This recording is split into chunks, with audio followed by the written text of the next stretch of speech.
Hello students, कैसे हो आप लोग। कैसा हुआ आपका पेपर।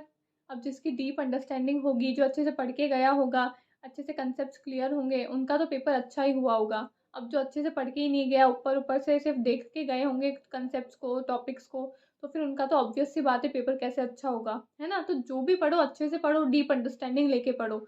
क्योंकि अब क्या है ना, एनटीए ने अपना पैटर्न जो है वो चेंज कर दिया है। अब एनटीए सिर्फ वो सिंपल एक लाइन का क्वेश्चन, उसके 4 ऑप्शंस, अब ये जो सिंपल क्वेश्चंस होते थे ना, वो एनटीए ने देने बंद कर दिए। अब एनटीए थोड़े ट्रिकी क्वेश्चंस देने स्टार्ट हो गया है और थोड़े डीप अंडरस्टैंडिंग वाले क्वेश्चंस आपसे पूछे जाते हैं। अब जो नेट का लेवल है ना, वो आपके यूपीएससी का लेवल हो चुका है। ठीक है, तो नेट में भी आपको यूपीएससी के लेवल की डीप अंडरस्टैंडिंग की ही पढ़ाई करनी होती है। तो आपको अपना लेवल जो है प्रिपरेशन का, वो आपको एग्जाम के लेवल के अकॉर्डिंग ही करना होगा। तो जो भी पढ़ो अच्छे से पढ़ो, डीप अंडरस्टैंडिंग लेके पढ़ो, हर एक टॉपिक को ऐसे देखो कि हम कितना डीप में जाके उसको अच्छे से समझ सकते हैं। ठीक है, अगर आप डीपली जाके टॉपिक्स को पढ़ोगे ना, तो आपको इंटरेस्टिंग भी लगेंगे वो टॉपिक्स, और आपको अच्छे से समझ में भी आएंगे, और आपका पेपर भी इजीली क्लियर हो जाएगा। ठीक है, तो अब हम इस वीडियो में बात करेंगे 20 जून फर्स्ट शिफ्ट के अंदर जो आपके टॉपिक्स आए थे, जो आपके चैप्टर्स में से क्वेश्चंस पूछे थे उनकी, है ना। तो हम फर्स्ट शिफ्ट के पेपर को एनालाइज करेंगे इस वीडियो में। सबसे पहले अगर हम देखें टीचिंग एप्टीट्यूड की, तो टीचिंग एप्टीट्यूड में आपके इफेक्टिव टीचिंग से क्वेश्चन बना है और इवेल्युएशन सिस्टम से क्वेश्चन बना है। ठीक है, रिसर्च एप्टीट्यूड की अगर मैं बात करूं, तो रिसर्च में आपके लॉन्गिट्यूडनल रिसर्च के ऊपर एक क्वेश्चन बना है। इंडिपेंडेंट वेरिएबल के ऊपर आपका एक क्वेश्चन बना है। जो आपके वेरिएबल्स होते हैं ना, dependent variable, independent variable, control variables, extraneous variable, है ना, इंटरवीनिंग वेरिएबल्स, उसमें से आपका इंडिपेंडेंट वेरिएबल के ऊपर एक क्वेश्चन बना है। फिर आपकी जो पी वैल्यू होती है, उस पर भी आपका एक क्वेश्चन बना है। ठीक है, अब अगर मैं बात करूं कम्युनिकेशन की, तो कम्युनिकेशन में आपके मास मीडिया को लेकर क्वेश्चन बना है, और मॉडल्स ऑफ कम्युनिकेशन, काफी सारे मॉडल्स है आपके कम्युनिकेशन के अंदर, तो उन मॉडल्स के ऊपर भी आपका एक क्वेश्चन आया है इस वाली शिफ्ट के अंदर। ठीक है, डीआई की जो अगर मैं बात करूं, तो डीआई जो था वो आपका परसेंटेज बेस्ड था, ज्यादा टफ नहीं था, इजी था, लेकिन कैलकुलेटिव था, थोड़ा लेंदी था।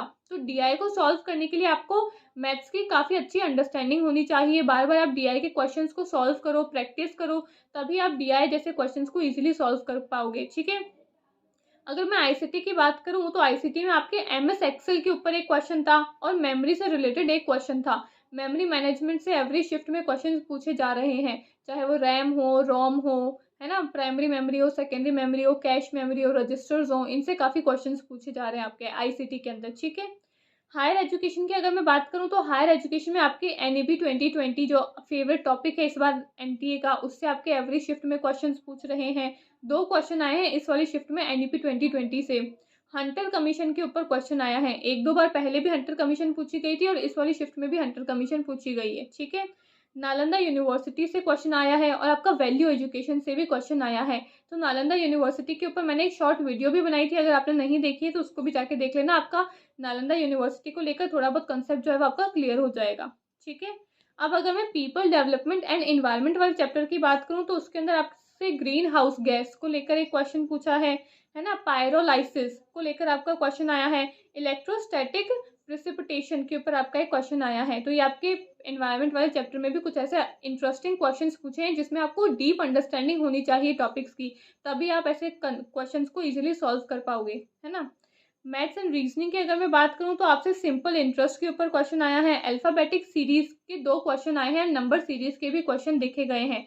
तो रीजनिंग में अल्फाबेटिक सीरीज जो है आपकी, नंबर सीरीज जो है आपकी, मिसिंग सीरीज जो है, इनसे एवरी शिफ्ट में क्वेश्चंस आ रहे हैं। तो रीजनिंग के भी क्वेश्चन ज्यादा डिफिकल्ट या फिर ज्यादा टफ नहीं आ रहे हैं, सिंपल सिंपल से क्वेश्चन है, बस आपकी अच्छे से प्रैक्टिस होनी चाहिए, और आपको कंसेप्ट अच्छे से क्लियर होने चाहिए, है ना। कि अगर ऐसे क्वेश्चंस आएंगे तो हम उनको कैसे सॉल्व करेंगे, अगर ऐसे क्वेश्चंस आएंगे तो उनको कैसे सॉल्व करेंगे। अगर आपकी डीप अंडरस्टैंडिंग है कंसेप्ट को लेकर, और आपके कंसेप्ट क्लियर है, तो फिर क्वेश्चंस काफी इजी पूछ रहे हैं, और वही पूछ रहे हैं जो आपके सिलेबस में दिए हुए हैं। आउट ऑफ बॉक्स कुछ भी नहीं आ रहा है एग्जाम के अंदर। ठीक है, लॉजिकल रीजनिंग की मैं बात करूं, तो लॉजिकल रीजनिंग में आपके फैलेसी के ऊपर 2 क्वेश्चन आए हैं। एवरी शिफ्ट में फैलेसी के ऊपर 2 मिनिमम क्वेश्चन आ ही रहे हैं। तो फैलेसी की मैंने 10 दिन की सीरीज चलाई थी, नहीं देखी तो उन सीरीज को देख लेना, आपकी काफी सारी फैलेसीज जो है वो कवर हो जाएगी उसके अंदर, है ना। फिर आपकी इंडक्टिव एंड डिडक्टिव रीजनिंग से भी आपका क्वेश्चन बना है। इंडक्टिव रीजनिंग क्या होती है, जिसमें आप पर्टिकुलर टू जनरल की तरफ बढ़ते हो, और डिडक्टिव में क्या होता है, आप जनरल टू पर्टिकुलर की तरफ बढ़ते हो, है ना। तो इंडक्टिव एंड डिडक्टिव के ऊपर भी आपका क्वेश्चन बना है। पैसेज जो था वो आपका जीडीपी से रिलेटेड कोई टॉपिक था, उसके ऊपर था, तो पैसेज भी इजी था, ज़्यादा टफ नहीं था।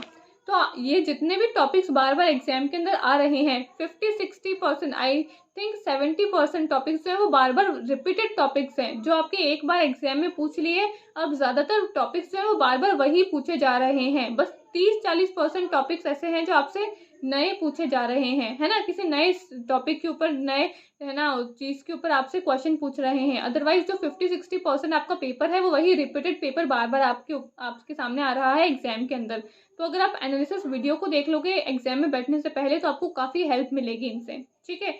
अब जैसे टीचिंग एप्टीट्यूड में लर्नर्स के कैरेक्टरिस्टिक्स, टीचिंग के मेथड, स्वयं प्रभा, एवरी शिफ्ट में एक क्वेश्चन जो है इन टॉपिक से बन ही रहा है। रिसर्च एप्टीट्यूड में आपके हाइपोथेसिस के स्टेप्स क्या होते हैं, हाइपोथेसिस टेस्टिंग क्या होती है, जो आपके नॉमिनल, ऑर्डिनल, इंटरवल और रेशियो स्केल्स हैं, इसके ऊपर आपके एवरी शिफ्ट में क्वेश्चन बन रहे हैं, है ना। कम्युनिकेशन में आपके मास मीडिया को लेकर, टाइप्स ऑफ कम्युनिकेशन को लेकर एवरी शिफ्ट में क्वेश्चन बन रहे हैं। आईसीटी में आपकी टर्मिनोलॉजीज हर शिफ्ट में पूछी जा रही है। एमएस एक्सेल के ऊपर भी क्वेश्चन आ रहे हैं, और मेमोरी मैनेजमेंट जो है उससे भी आपके एवरी शिफ्ट में क्वेश्चन पूछ रहे हैं। हायर एजुकेशन में आपकी एनईपी 2020, प्री इंडिपेंडेंस की जो कमीशंस है, पोस्ट इंडिपेंडेंस की जो कमीशंस है, जो आपकी यूनिवर्सिटीज़ है ना, इन सब से कुछ क्वेश्चंस पूछे जा रहे हैं एवरी शिफ्ट में रिपीटेडली। एनवायरमेंट वाले चैप्टर की बात करूं तो पॉल्यूटेंट्स के ऊपर क्वेश्चन आ रहे हैं, ग्रीन हाउस गैस पे क्वेश्चन पूछ रहे हैं, ग्लोबल वार्मिंग आ रही है आपकी, एयर पोल्यूशन जो है उस पर क्वेश्चन आ रहे हैं, एयर क्वालिटी इंडेक्स के ऊपर एवरी शिफ्ट में क्वेश्चन आ रहा है ना। लॉजिकल रीजनिंग में आपकी फेलिसीज पूछ रहे हैं, इंडियन लॉजिक से क्वेश्चन आ रहे हैं। पैसेज तो इजी है, और डीआई भी आपका परसेंटेज और रेशियो बेस्ड आ रहा है एवरी शिफ्ट के अंदर। रीजनिंग में भी आपकी coding, decoding, number series, alphabetic series, maths में भी आपके percentage, loss, profit and loss वाले क्वेश्चन आ रहे हैं। तो ज़्यादातर क्वेश्चंस जो है वो सेम रिपीटेड टॉपिक्स से ही बन रहे हैं। तो अगर आप एनालिसिस वीडियो के टॉपिक्स भी अगर एक कॉपी में लिख लो और फिर उन टॉपिक्स को बार बार प्रैक्टिस करो ना, तो भी आपके एग्जाम जो है वो बहुत ही अच्छे जाएंगे, ठीक है। तो ये जितनी भी एनालिसिस वीडियो है इनको अच्छे से देखो, और जो बच्चे अब दिसंबर के एग्जाम के लिए प्रिपरेशन कर रहे हैं वो क्या करो, एक कॉपी के अंदर इन सभी टॉपिक्स को नोट डाउन कर लो, और फिर दिसंबर के एग्जाम के लिए इन टॉपिक्स को बहुत अच्छे से प्रिपेयर कर लो, क्योंकि हो सकता है कि इस एग्जाम में इन ही टॉपिक से बार बार क्वेश्चन आए हैं, तो दिसंबर के एग्जाम में भी काफ़ी सारे क्वेश्चन हो सकता है कि वापस से रिपीट हो जाए आपके, है ना। तो जो बच्चे दिसंबर के एग्जाम के लिए प्रिपेयर कर रहे हैं वो भी इन एनालिसिस वीडियो को देखें, जितनी भी मैंने एनालिसिस वीडियो बनाई है उन सभी वीडियोस को देखें, उनको काफ़ी हेल्प मिलेगी इनसे, ठीक है। तो आई होप आपको वीडियो अच्छी लगी होगी, इन्फॉर्मेटिव लगी होगी। टेलीग्राम को ज्वाइन कर लेना, क्योंकि वहाँ पे भी काफ़ी सारी इन्फॉर्मेटिव चीज़ें जो हैं वो हमारे स्टूडेंट्स के साथ में हम शेयर करते रहते हैं, ठीक है। वीडियो अच्छे लगे तो उसको लाइक एंड शेयर कर देना। Okay, thank you.